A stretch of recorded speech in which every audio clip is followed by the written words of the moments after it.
Masih banyaknya pengendara roda 2 maupun roda 4 yang guna ke knalpot brong di Kota Palembang.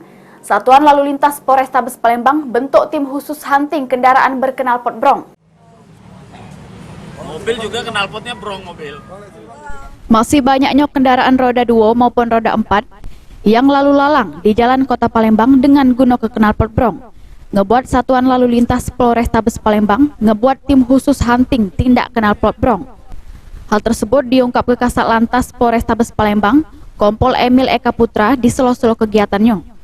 Kompol Emil nambah kalau tim hunting tersebut bakal patroli keliling jalanan Kota Palembang. Guna langsung nindak para pengendara yang guna ke knalpot brong dengan cara ditilang dan kendaraannya ditahan. Selain adanya tim khusus, Satlantas Polrestabes Palembang akan rutin ngelakukan razia dengan sasaran pengguna knalpot brong yang tidak pakai helm, sama tidak melengkapi surat-surat berkendaraannya.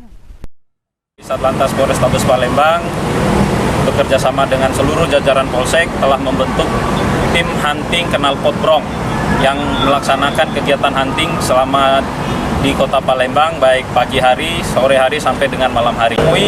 Kendaraan-kendaraan roda 2 maupun roda 4 apabila menggunakan knalpot brong dengan catatan kendaraan tersebut lengkap, surat-suratnya lengkap, dan pengendaranya mematuhi aturan lalu lintas, tidak akan kami tilang, tapi kami akan menghimbau untuk melepas knalpot tersebut dan diserahkan kepada kami.